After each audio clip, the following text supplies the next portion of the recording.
Capítulo 14, onde se põem os versos desesperados do falecido pastor com outros imprevistos sucessos.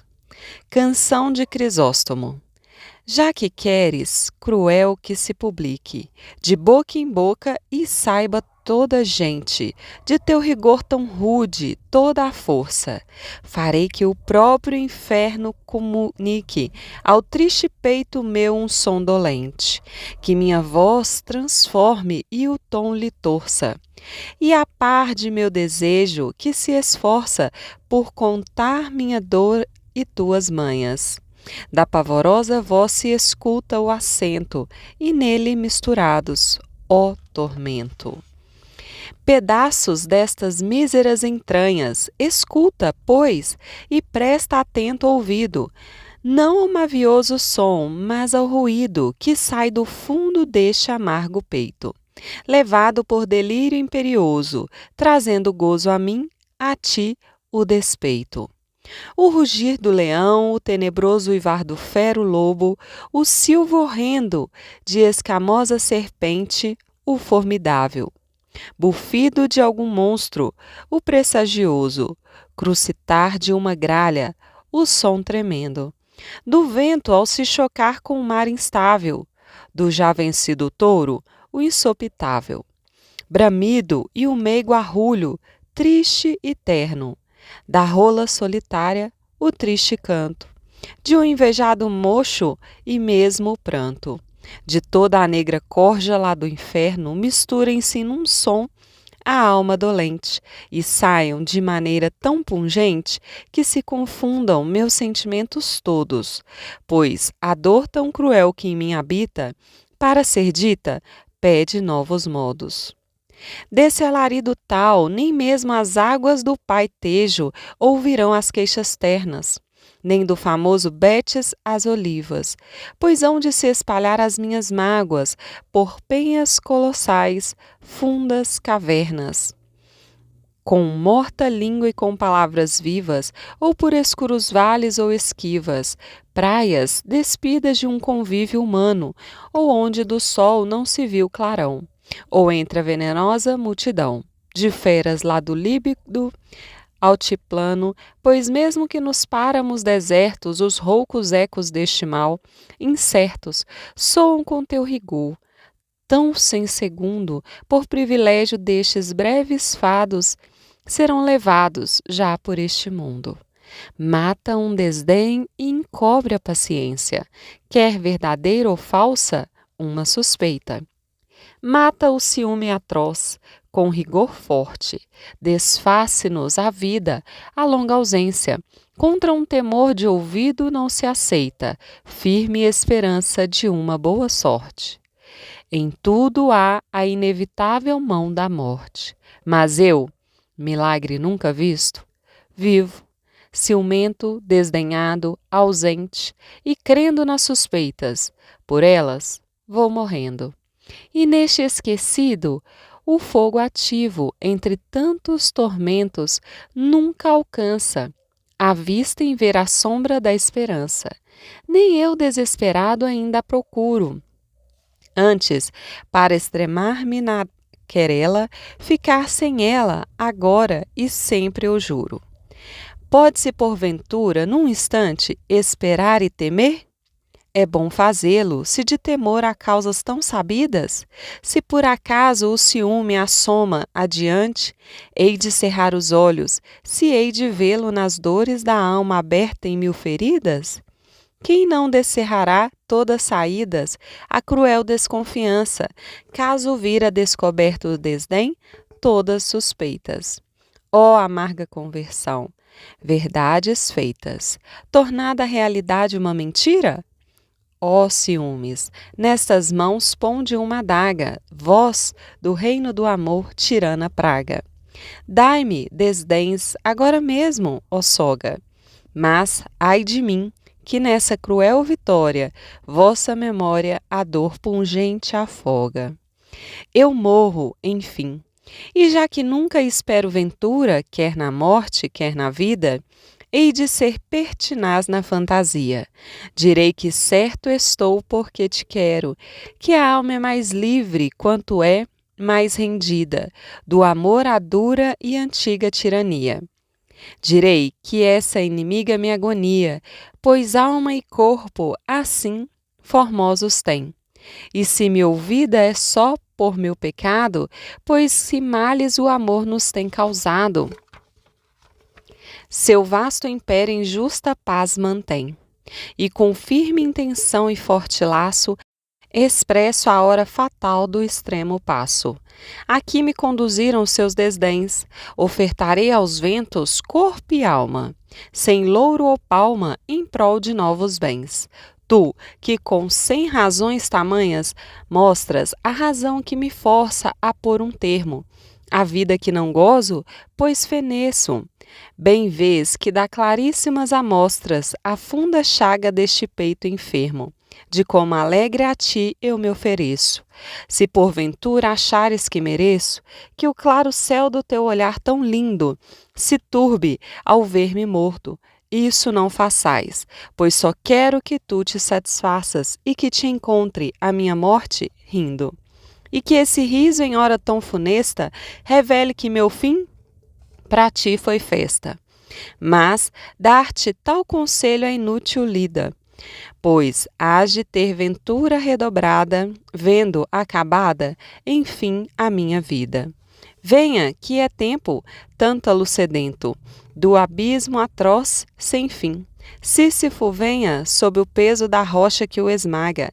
Venham Tício e o abutre, seu tormento. Com sua roda, Egião não se detenha, nem as irmãs no afã que a aprende tanto. Que venham todos juntos e o quebranto transladem o meu peito e, em voz tristonha, cantem exéquias tristes comovidas. Se a um ser desesperado não devidas, ao corpo sem mortalha que o componha. E tu, trifual sicão, que o inferno rondas com outras 1000 quimeras hediondas, cantai o contraponto dolorido, que de algo mais não é merecedor, quem tem amor sem ser correspondido.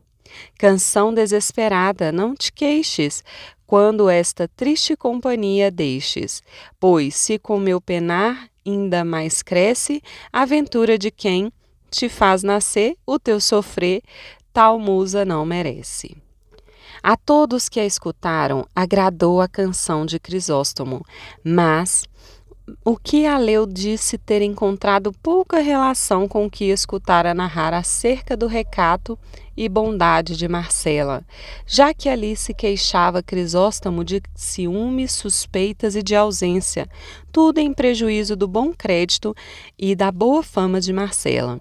Ao que respondeu Ambrósio, como fiel conhecedor dos mais recônditos pensamentos do amigo. Para que vos livreis dessa dúvida, Senhor, deveis saber que, quando o infeliz escreveu essa canção, estava ausente de Marcela, de quem se havia afastado por sua vontade, para ver se a ausência produziria seus ordinários efeitos, e como ao namorado ausente não há coisa que não o fatigue, nem temor que não alcance, assim a Crisóstomo o afligiam ciúmes imaginários e suspeitas temidas, como se fossem reais.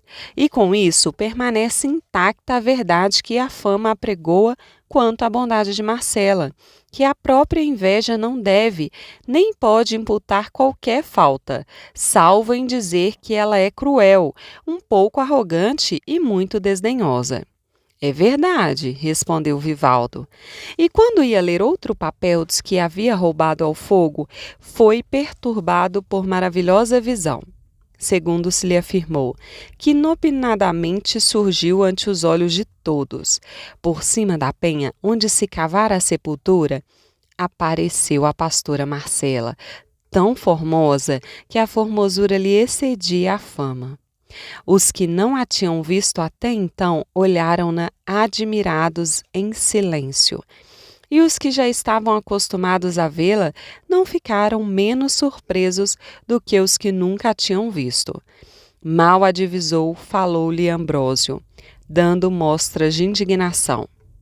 Porventura vieste ver, ó fero basilisco, destas montanhas, se com tua presença vertem sangue as feridas deste miserável, a quem tua crueldade tirou a vida? Ou vens ufanar-te das cruéis façanhas da tua índole? Queres contemplar dessas alturas, qual noutro Nero impiedoso, o incêndio de sua abrasada Roma? Ou pisar com arrogância este infeliz cadáver, como o fez a ingrata filha com seu pai Tarquínio? Dize-nos logo ao que vens, ou o que é que mais te agrada, pois, sabendo eu que os pensamentos de Crisóstomo jamais deixaram de obedecer-te em vida, farei que, mesmo ele morto, te obedeçam todos aqueles que se chamarem seus amigos. Não venho, ó Ambrósio, com nenhum dos propósitos que disseste, respondeu Marcela. Venho por mim mesma, para mostrar quão desprovidos de razão são todos aqueles que me culpam das penas e da morte de Crisóstomo. Rogo, pois, a todos os presentes que me escutem atentos, porque não precisarei de muito tempo, nem de muitas palavras, para persuadir uma verdade aos sensatos. Fez-me o céu formosa, segundo dizeis, e de tal maneira que não podeis deixar de amar-me a formosura. E pelo amor que me voteis, dizeis e até quereis que eu esteja obrigada a amar-vos. Sei, com o natural entendimento que Deus me deu, que todo formoso é amável, mas não compreendo a razão por que há de estar obrigado o que é amado por formoso a amar quem o ama. Poderia ainda acontecer que o amante do formoso fosse feio, e sendo o feio digno de ser aborrecido, ficaria muito mal dizer: quero-te por seres formosa, hás de amar-me, embora eu seja feio. Todavia, mesmo supondo que sejam iguais as formosuras, nem por isso hão de igualar-se os desejos, já que nem todas as formosuras são apaixonantes. Algumas alegram a vista, mas não subjugam a vontade. Se todas as belezas atraíssem e subjugassem, andariam as vontades desorientadas e confusas, sem saber onde haveriam de parar, porque, sendo infinitos os objetos formosos, infinitos haveriam de ser os desejos e, segundo ouvi dizer, o verdadeiro amor não se divide, e há de ser voluntário e não forçado. Sendo assim, como creio que é, por que quereis que submeta minha vontade pela força, obrigada só por dizeres que me quereis bem? Se não, respondei-me. Se, em vez de bela, me fizeste o céu feia, fora justo que me queixasse de vós por não me amardes? Demais, haveria de considerar que não escolhi a formosura que tenho, pois, tal qual é, o céu me deu de graça, sem que eu a pedisse nem a escolhesse. E assim como não tem culpa a víbora da peçanha que traz, embora mortífera, por lhe valer dado à natureza, tampouco mereço ser repreendida por ser formosa, porque a formosura, na mulher honesta, é como fogo distante, ou a espada afiada. Nem ele queima, nem ela corta a quem deles não se aproxima. A honra e as virtudes são adornos da alma, sem as quais não deve o corpo parecer formoso, ainda que o seja. E se a honestidade é uma das virtudes que o corpo e a alma mais adornam e a formoseiam, por que há de perdê-la a que é amada por formosa, para corresponder à intenção daquele que, só por seu gosto e com todas as suas forças e indústrias, deseja que a perca?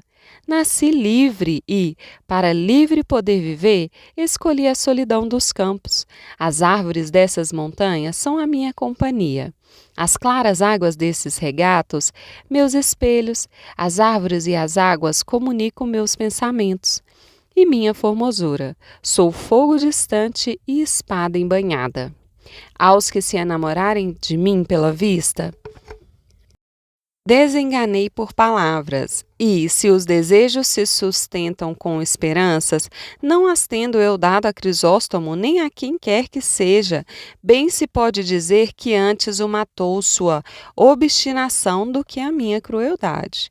E se me replicardes que eram honestos os seus pensamentos e que, por isso, estaria eu obrigada a lhe corresponder, respondo que, neste mesmo lugar onde hoje se cava a sua sepultura, quando ele me revelou a bondade de seus intentos, disse-lhe eu que os meus consentiam em viver na perpétua solidão, a fim de que só a terra gozasse o fruto do meu recolhimento e guardasse os desejos da minha formosura. E se ele, apesar de todo este esclarecimento, porfiou em lutar contra a esperança e navegar contra o vento, por que seria de se estranhar que se afogasse no meio do golfo de seu desatino? Se eu o entretivesse, seria falsa. Se o contentasse, agiria contra o melhor dos meus propósitos e intenções. Desenganado, insistiu, desesperou sem ser molestado. Dizei-me agora se tem razão os que me inculpam por seus padecimentos. Queixe-se o enganado, desespere-se aquele a quem faltaram as prometidas esperanças. O que eu chamar, confie, ufane-se o que eu aceitar. Mas não me chame de cruel, nem de homicida, aquele a quem não prometo, não engano, não chamo e nem aceito. Por ora, ainda não quis o céu que eu amasse por destino, e é escusado pensar que terei de amar por deliberação de outrem. Que este desengano geral sirva de lição a cada um daqueles que me solicitam para seu particular proveito. E desde já fique entendido que, se alguém morrer por mim daqui por diante, não morre de ciúmes nem de desdita, pois não se deve ter ciúmes de quem a ninguém ama, nem podem os desenganados ter-se à conta de desdéns. O que me chama de fera e basilisco, deixe-me como coisa prejudicial e má. O que me chama de ingrata, não me sirva. Quem me tem por caprichosa, que não me conheça. Julgando-me cruel, que não me siga. Pois esta fera, esse basilisco, essa ingrata, esta cruel e esta caprichosa não os buscará. Nem servirá, nem conhecerá, nem seguirá de maneira alguma. Se a Crisóstomo matou sua impaciência e arrojado desejo, por que se há de culpar o meu recatado e honesto proceder? Se conserva a minha pureza na companhia das árvores, por que se há de querer que a perca na companhia dos homens? Como sabeis, tenho riquezas próprias e não cobiço as alheias. Sou livre e não gosto de me sujeitar, não quero nem faço mal a ninguém. Não engano a este, nem solicito aquele, não zombo de um, nem me divirto com o outro. A conversação honesta das pastoras dessas aldeias e o trato das minhas cabras me entretêm. Meus desejos se confinam nessas montanhas, e se daqui saem, é para contemplar a formosura do céu. Passos com que caminha a alma rumo à sua morada primeira. Dizendo isso, e sem querer ouvir resposta, voltou às costas e desapareceu nas brenhas de um monte que havia ali perto, deixando admirados os presentes, tanto da sua discrição como da sua formosura. Alguns, dentre os que tinham sido feridos pelas poderosas setas dos raios dos seus belos olhos, deram mostras de querer segui-la, sem se importar com o formal desengano que tinham escutado. Percebeu Dom Quixote que logo julgou oportuno usar a sua cavalaria socorrendo as donzelas necessitadas. Por isso, pôs a mão no punho da espada e disse em voz alta e inteligível: pessoa alguma, de qualquer estado e condição que seja, se atreva a seguir a formosa Marcela, sob pena de cair na fúria de minha indignação. Ela mostrou com claras e suficientes razões a pouca ou nenhuma culpa que teve na morte de Crisóstomo, e quão alheia vive de condescender com os desejos de qualquer dos seus apaixonados. É justo, pois, que, em lugar de ser seguida e perseguida, seja ela honrada e estimada de todos os homens bons deste mundo, já que nele é só ela que vive com tão honestos propósitos. Fosse pelas ameaças de Don Quixote, fosse porque Ambrósio lhes disse que terminassem o que haviam ao bom amigo, nenhum dos pastores se moveu, nem se apartou dali, até que, acabada a sepultura e queimados os papéis de Crisóstomo, puseram-lhe o corpo nela. Não sem muitas lágrimas dos circunstantes, cobriram a sepultura com uma pesada pedra. Enquanto não se acabava uma lousa que, segundo disse Ambrósio, se pensava mandar fazer, com um epitáfio dizendo o seguinte: aqui jaz de um sonhador, o pobre corpo gelado, foi ele pastor de gado, perdido por desamor. Morreu às mãos do rigor de uma esquiva e linda ingrata, com quem seu reino dilata a tirania do amor. Depois, esparziram por cima da sepultura muitas flores e ramos e, após darem os pêsames a Ambrósio, que fora o melhor amigo do defunto, todos se despediram. O mesmo fizeram Vivaldo e seu companheiro.